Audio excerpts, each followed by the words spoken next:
Episode के start में हम बुका को देखते हैं जो फेंगलियो और बाकियों के सामने आकर खड़ा हो जाता है, लेकिन वह अभी यहाँ पर फाइट करने नहीं आया है। साथ ही हमें यहाँ पर यह पता चलता है कि वूका मू रोंग का ही अंकल है। वूका फेंगलियो और बाकियों से कहता है घोस्ट कैपिटल में टॉम अटैकिंग ग्रुप और टॉम गार्डियन ग्रुप के बीच फाइट तो होने ही वाली है, लेकिन अभी तक टॉम अटैकिंग ग्रुप ने फाइट का ऐलान नहीं किया। इसलिए मैं चाहता हूँ कि उस ऐलान से पहले दोनों के बीच में फाइट नहीं होनी चाहिए। जिस पर फेंगलियो की माँ कहती है तुमने बिल्कुल ठीक कहा, ये बात तो बिल्कुल सही है। जब तक फाइट का ऐलान ना हो तब तक हम दोनों के बीच में फाइट नहीं होगी। और इतना कहने के बाद वूका और मू रोंग बाकी वहाँ से चले जाते हैं। दूसरी तरफ हम शिक्यू और लिन को देखते हैं जो दोनों एक जगह पर बैठे होते हैं। तब शिक्यू अपनी स्वॉर्ड देख रहा होता है जिसमें एक्स्ट्रा वाइट जेड आ गई थी।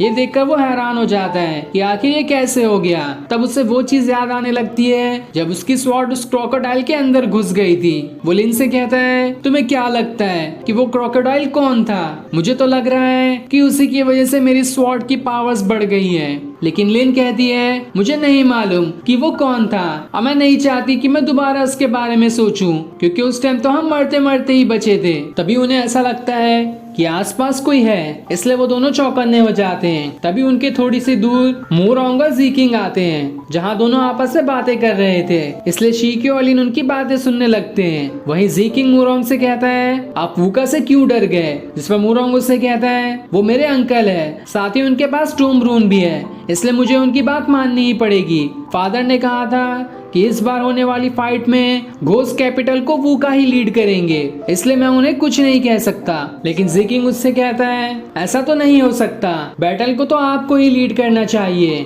अगर इसके बीच में कोई आता है तो मैं उन सभी को संभाल लूंगा। जिसके बाद वो अपनी बांसुरी बजाने लगता है और उसके बांसुरी बजाते ही उस पानी के अंदर से वही जायंट स्नेक निकलता है जो कि ज़ीकिंग के ही कंट्रोल में है।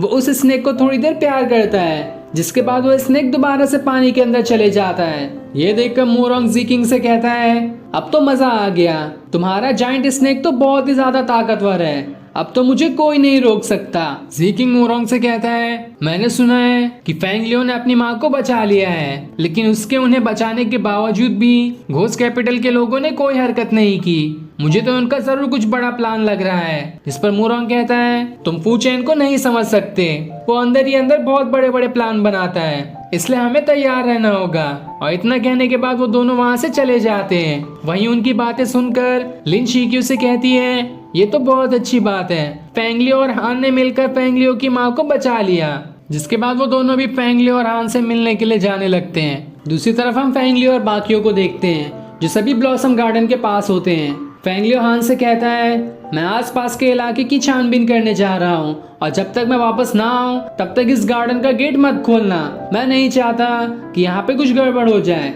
इस पर हान हाँ में जवाब देती है, इसलिए फेंगलियो वहाँ से चला जाता है। वहीं फेंगलियो की माँ भी होती है जो आसमान में तारों को देख रही होती है। हान उनसे सवाल करती है आप इन तारों को क्यों देख रही हो? जिस पर वो कहती है ये तारे ही हैं जो ब्लॉसम गार्डन के अंदर जाने का रास्ता बताते हैं। जिसके बाद वो हान और यीज़ुई से कहती हैं मैं तुम्हें इस गार्डन को खोलने का स्पेल बताऊंगी, लेकिन याद रखना ये स्पेल किसी और के पास नहीं जाना चाहिए।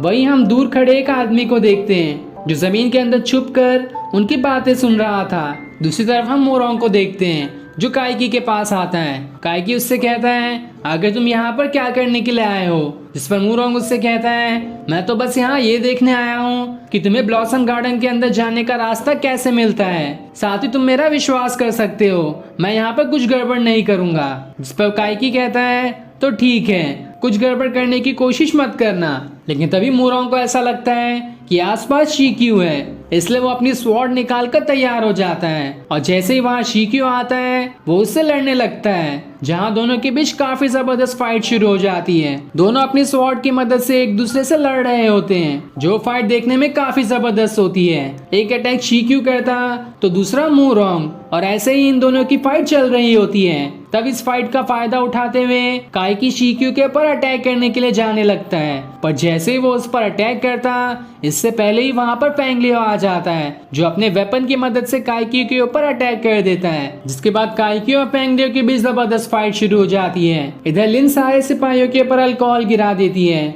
और मशाल की मदद से उन सभी के अंदर आग लगा देती है। जिस वजह से सारे सिपाही जलने लगते हैं। इधर काइकी दोबारा फेंगलियो पर अटैक करने जाने वाला होता है, लेकिन मूरोंग उसे रोक लेता है और उसे रोकते हुए कहता है ये टाइम सही नहीं है। और इतना कहने के बाद वो दोनों वहां से चले जाते हैं। अब फेंगलियो के पास शिक्यू आता है, जो दोनों एक दूसरे को देखकर एकदम ज्यादा खुश हो जाते हैं। फेंगलियो उससे कहता है अरे वाह, तुम तो एकदम ठीक हो गए। तब लिन फेंगलियो से कहती है आखिर ये काम किसका है, मैंने इसे ठीक किया है, लेकिन अभी थोड़ी ट्रीटमेंट और बाकी है। वो करने के बाद शिक्यू पूरी तरह से ठीक हो जाएगा। और उसके ये लाइन कहते ही ये एपिसोड यहीं एंड हो जाता है। Thanks for watching.